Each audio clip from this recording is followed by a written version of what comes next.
আসসালামু আলাইকুম ভিউয়ার্স, আশা করি সবাই ভালো আছেন। আজ আপনাদের সাথে শেয়ার করব একটা সুজুকির ব্র্যান্ডের পিএফআই কন্ট্রোলার রিলে কিভাবে প্রোগ্রাম করতে হয়। দেখা যাচ্ছে আমরা পিএফআই তৈরি করি, কিন্তু অনেকে আছে আমরা প্রোগ্রাম করতে পারি না। আমরা সুজুকি ব্র্যান্ডের এই PFI relay made in Japan, এই রিলেটা কিভাবে প্রোগ্রাম করতে হয় এটা আমি আপনাদের দেখাবো। তো চলুন কথা না বাড়িয়ে আমরা দেখি কিভাবে প্রোগ্রাম করতে হয়। এখানে দেখেন প্রথমে দেওয়া আছে পাওয়ার ফ্যাক্টর, একটা আছে পাওয়ার ফ্যাক্টর, দুই নম্বরে আছে রিঅ্যাক্টিভ পাওয়ার, 3 নম্বরে আছে ম্যানুয়াল রানিং, আর আরেকটা 4 নম্বরে আছে প্যারামিটার। মূলত আমাদের কাজ হবে এই প্যারামিটারে। এখানে প্যারামিটারের ভিতরে অনেকগুলো সেটিং আছে। মূলত কাজ এখানে এই যে PR1 টার্গেট পাওয়ার ফ্যাক্টর, 2 নম্বরে আছে ডিলে টাইম, 4 নম্বরে ওভারলোড ভোল্টেজ, 3 নম্বরে ওইটা, আর 4 নম্বরে আছে সিটি ট্রান্সফরমার রেশিও, যে আমরা যে সিটিটা ব্যবহার করি পিএফআইতে ওই সিটির রেশিওটা এখানে। আর 5 নম্বরে আছে C01 ক্যাপাসিটার, আমরা যে ক্যাপাসিটারগুলো দেই। ঠিক আছে, আমাদের এটা হলো 6 স্টেজের একটা পাওয়ার ফ্যাক্টর।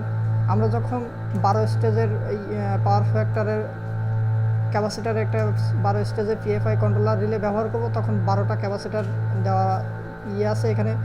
12 পর্যন্ত আপনার 12টা ক্যাপাসিটার দেওয়া যাবে, কিন্তু এটা হলো 6 স্টেজের 6টা ক্যাপাসিটার এখানে দেওয়া যাবে। এখানে 12 স্টেজে পাওয়া যায়, আরও এর উপরে অনেকগুলো পাওয়া যায়। আমাদের একটা 6 স্টেজের একটা রিলে। আপনার একটা রিলে কানেকশন করলে বা এই ফাংশন সব রিলে একই। এই সুজুকি ব্র্যান্ডের যতগুলো আছে 12 স্টেজ বলেন 6 স্টেজ বলেন, সব কটার স্টেজই একইভাবে প্যারামিটার সেট করতে হয়। এখানে প্যারামিটার সেট করার জন্য আমাদের এখানে দেখেন আমাদের অলরেডি এখানে 99 আছে। আমাদের এখানে আসতে গেলে এই মেনু বাটনে চাপ দিয়ে এখানে আসতে হবে। আমাদের যে একটা পাওয়ার আছে 9.4, এখানে রানিং, এই যে ম্যানুয়ালে আপনাদের এখান থেকে একটা করে ক্যাপাসিটারে ধরানো যাবে।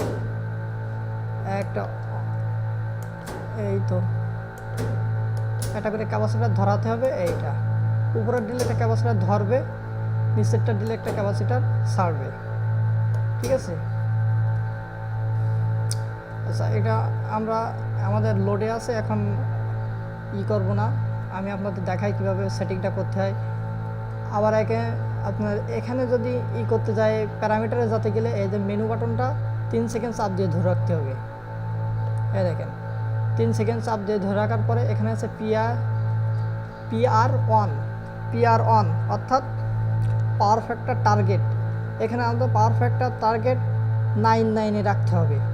আমরা সবসময় 99-এ রাখবো। আমাদের পাওয়ার ফ্যাক্টর আমরা সবাই জানি, আমাদের পাওয়ার ফ্যাক্টর 0 থেকে 1-এর বেশি হয় না, 1-এর অধিক পাওয়ার ফ্যাক্টর হয় না। ইউনিটি পাওয়ার ফ্যাক্টর 1, এখানে এই জন্য আমরা 99 পাওয়ার ফ্যাক্টর রাখবো। আচ্ছা, আমাদের এটা লোডে আছে তো এই জন্য চলে গেছে, আমরা আবার 3 সেকেন্ড চাপি রাখবো। আচ্ছা, এখানে আছে আমরা 99 রাখবো। 2 নম্বরে আমাদের আছে PR2 ডিলে টাইম, এখানে মেনু বাটনে চাপ দিব, দেওয়ার পরে PR2-তে চলে যাবে। PR2-তে আছে ডিলে টাইম, কতক্ষণ পরে বা কত সময় পর পর আমার এই একটা ক্যাপাসিটার ছাড়বে আর একটা ক্যাপাসিটার ধরবে, আর একটা ছাড়বে আর একটা ধরবে, কত সেকেন্ড পর পর। এটা আমরা 10 সেকেন্ড রাখতে পারি, 15 সেকেন্ড রাখতে পারি, 20 সেকেন্ড রাখতে পারি, কোনো সমস্যা নেই। আমরা 10 থেকে 15 সেকেন্ডের ভিতরে রাখবো। ঠিক আছে, পরবর্তীতে আমাদের আছে এখানে আমাদের PR1, আমরা এখানে 99 করে দিয়েছি। আমরা এখন PR2, এখানে আছে PR3-তে আমরা ওভারলোড ভোল্টেজ, মানে আমাদের এটা ওভারলোড কত হলে এটা কাজ করবে না। ওভারলোড ভোল্টেজ এখানে দিব আমরা 445 বা 440, যে যা দেবেন সমস্যা নেই। আচ্ছা, 4 নম্বরে যে 4 সিটি রেশিও, এটা কিন্তু আমরা যে সিটিগুলো ব্যবহার করি আপনার দেখা যাচ্ছে 200/5, হ্যাঁ, তারপরে 300/5, এই যে রেশিও সিটিগুলো ব্যবহার করি, এখানে আমরা যখন সিটিটা ব্যবহার করব, এখানে আমরা অবশ্যই যে মানে সিটি মানে দেখা যাচ্ছে 300/5 হলে আমরা 300 সিলেক্ট করব। আর দেখা যাচ্ছে যখন আমাদের 200/5 একটা সিটি ব্যবহার করব, আমরা এখানে 200 সিলেক্ট করব। এখানে আমরা 200 সিলেক্ট করবো। আমার এখানে আছে 200/5 একটা রেশিওর সিটি আছে, আমরা এই জন্য এখানে 200 দিছি। আপনাদের যদি 300/5 থাকে তাহলে অবশ্যই আমরা 300/5 এখানে সিলেক্ট করবেন। আর এইটার সিটি রেশিও যদি সিলেক্ট না করতে পারেন তাহলে কিন্তু আপনার পিএফআই রিলে ঠিক মতন কাজ করবে না, অনেক প্রবলেম হবে। আমি যখন নতুন তৈরি করেছিলাম আমারও অনেক প্রবলেম হয়েছিল, এটা ফেস করছিলাম আমি। তখন দেখা যাচ্ছে আমি PR4 যাওয়ার পরে এই যে অপশনটা আমি দেখাচ্ছি আপনাদের, PR4, এই যে PR4 সিটি রেশিও যাওয়ার পরে ক্যাপাসিটি 1 আর পাওয়া যেত না। এখন দেখুন C1, এখানে C1 আছে, এই C2 আছে, এই C3 আছে, C4 আছে, C5 আছে, ঠিক আছে। এগুলো মনে করেন এই যে আপনার এখানে 12 পর্যন্ত থাকবে, 12টা স্টেজ এখানে 12 পর্যন্ত থাকবে। আমরা অবশ্যই সিটি রেশিওটা যদি আপনি ওখানে সিটি রেশিও 5 মনে করেন 5/300 সিলেক্ট করলে, ওখানে যদি 5 সিলেক্ট করেন বা 6 সিলেক্ট করেন, সেই ক্ষেত্রে আমার এখানে 5 পর্যন্ত ক্যাপাসিটার ধরবে, 6 সিলেক্ট করলে 6 পর্যন্ত ধরবে। হ্যাঁ, যত কম সিলেক্ট করবেন দেখা যাচ্ছে এই ক্যাপাসিটারের সাথে সম্পর্ক হয়। তখন দেখা যাচ্ছে আমরা যখন এই ক্যাপাসিটারের যে মানটা বসাবো, এই মানটা আমরা খুঁজে পাই না। হ্যাঁ, এই মানটা আমরা তখন এই অপশনটা আমরা পাবো না, টোটালি এই অপশনটায় আমরা পাবো না। তখন দেখা যাচ্ছে নতুন যখন আমরা নিয়ে আসবো এইগুলো, তখন দেখা যাচ্ছে PR4-এর পরে PR5 আসবে। PR5 আসার পর দেখা যাচ্ছে -95, -98 এরকম আসবে, কিন্তু দেখা যাচ্ছে ওইটা আসলে কিন্তু হবে না, ঠিক আছে। আমরা তখন ওই অপশনটা নিয়ে আসার জন্য আমাদের সিটি রেশিও আমাদের ঠিকঠাকভাবে দিতে হবে, কারণ এই পিএফআইয়ের মূল যে মেকানিজম এইটা কাজ করবে কিন্তু আপনার এই সিটির উপরে, এই সিটি রেশিও উপরে সিটি দিয়ে এটা কিন্তু কন্ট্রোল হবে, ঠিক আছে। এই জন্য এইটা খুব একটা সেট করার সময় আপনারা এইটা মুখস্থ করে রাখবেন। দেখা যাচ্ছে আমার 200/5 যদি হয় সিটি হয়, তাহলে আমরা এখানে 200 সিলেক্ট করব। যদি আমাদের 300/5 সিটি হয় তাহলে আমরা 300 সিলেক্ট করব, ঠিক আছে। তারপর সিলেক্ট করার পরে আমরা এখানে এবার চলে যাব ক্যাপাসিটারে আমরা মান এখানে PR ক্যাপাসিটার 1 এরপরে তারপরে মেনু বাটনে আবার ক্লিক করলে আমাদের এখানে C1 ক্যাপাসিটার 1-এ আমাদের আছে 3, হ্যাঁ 3 kVAর একটা ক্যাপাসিটার আছে। এখানে আমরা উপর নিচে করে এখানে সিলেক্ট করতে পারবো কত ক্যাপাসিটার, এটা আমরা উপরে নিচে করে আমরা ক্যাপাসিটার মানটা এখান থেকে সিলেক্ট করে নিতে পারবো। আমাদের 3 ক্যাপাসিটার আছে। আচ্ছা, 2 নম্বরে আমরা চলে যাই। 2 নম্বরে আছে আমাদের 5 ক্যাপাসিটার, হ্যাঁ 5 kVAর একটা ক্যাপাসিটার আছে। এখানে আমরা 5 kVAর যদি আমরা এখানে 6 kVAর থাকে, আমরা এইভাবেই এই মেনু বাটনের উপরে এই মেনু বাটনটা চাপ দিয়ে আমরা এখানে 6 করে নিতে পারবো, ঠিক আছে। আমাদের এখানে 5 আছে, আমরা এখানে 5ই সিলেক্ট করে দিব। তারপরে দেখা যাচ্ছে এখানে আরেকটা C3 ক্যাপাসিটার, 3 নম্বর ক্যাপাসিটারে আমাদের 7.5 kVAর একটা ক্যাপাসিটার আছে, 7.5। এই আমাদের 7.5 ক্যাপাসিটার এখানে সিলেক্ট করা আছে। তারপরে 4 নম্বরে আমাদের আছে ক্যাপাসিটার 4-এ আছে 12.5 একটা ক্যাপাসিটার দেওয়া আছে। 5-এ আছে 5 নম্বর ক্যাপাসিটারে আছে আমাদের 15 একটা ক্যাপাসিটার দেওয়া আছে।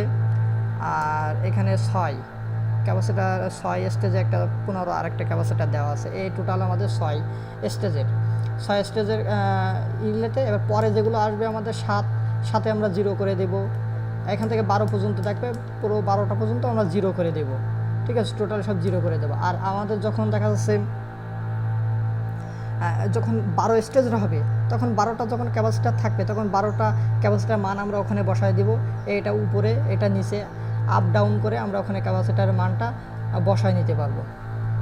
আমি যখন নতুন পাওয়ার ফ্যাক্টর তৈরি করছিলাম অনেক বাধার সম্মুখীন হয়েছিলাম। এই জন্য দেখা যাচ্ছে ওইটা আমি কী বাধার সম্মুখীন হওয়ার পরে আমি সাকসেস হয়েছি, সেটা আপনাদের সাথে আমি শেয়ার করলাম এই ধরনের। আর আরও রিলেটেড অনেক কিছু আছে। দেখা যাচ্ছে আমাদের এখানে মাইনাস কেন আসে, পিএফআই 99 মাইনাস আসবে, -99 দেখাবে, মাইনাস আসে কিসের জন্য, কি কি কারণে মাইনাস আসে, আমরা পরবর্তী আরেকটা ভিডিওতে আমরা কিভাবে দেখাবো কিভাবে মাইনাস আসে, কী জন্য মাইনাস আসে, তারপরে পারফেক্টের মান ঠিক থাকে না কেন। হ্যাঁ, সব কটা ক্যাপাসিটার ধরলেও পরেও দেখা যাচ্ছে আমাদের 99 হয় না, দেখা যাচ্ছে তার কম হয়। হ্যাঁ, এই বিস্তারিত বিষয় নিয়ে আরেকদিন একটা ভিডিওতে আলোচনা করব। আজ এই পর্যন্তই। দেখা যাচ্ছে আমি আপনাদের আবারও দেখাই, এখানে পাওয়ার ফ্যাক্টর, এখানে মেনু বাটন চাপ দিয়ে রিঅ্যাক্টিভ পাওয়ার কত পাওয়ার আছে এটা দেখাবে। এই যে ম্যানুয়াল রানিং, এটা দিয়ে আমরা ক্যাপাসিটার আপ ডাউন করে এখান থেকে ধরাতে পারবো, একটা একটা করে ক্যাপাসিটার ধরাতে পারবো, এখান থেকে একটা দুইটা এভাবে একটা করে এখানে চাপ দিলে মনে করেন দেখেন একটা ধরছে, আবার আমি ডাউন করছি, এটা পরেরটা ছেড়ে দিছে, এই মাথাটা একটা ধরা ছিল ছেড়ে দিছে, এই দুইটা আছে, এটা আমি আরেকটা ডাউন দেবো, অফ হয়ে গেছে।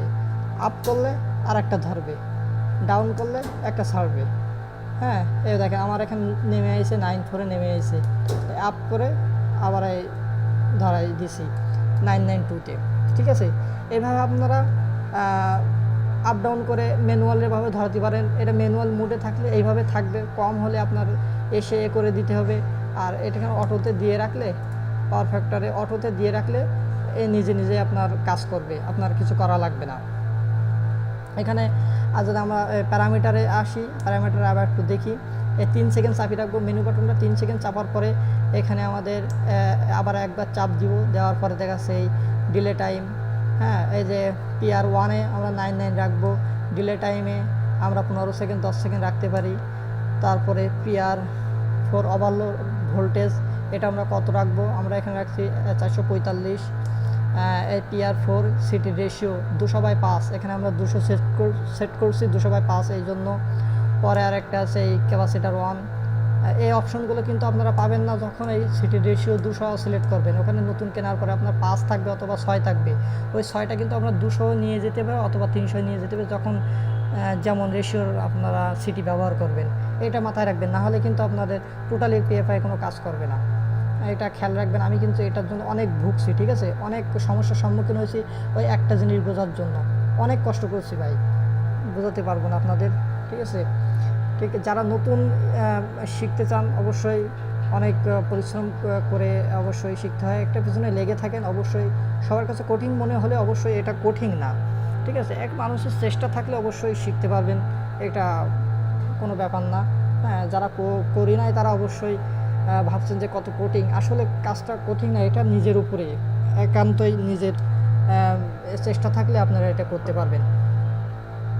আচ্ছা, ভিডিওটা অনেক বড় হয়ে গেছে, আর নেক্সট টাইমে পিএফআই কেন মাইনাস আসে এই বিস্তারিত বিষয় নিয়ে নেক্সট একটা ভিডিও দেব, সেই ভিডিওতে আলোচনা করব।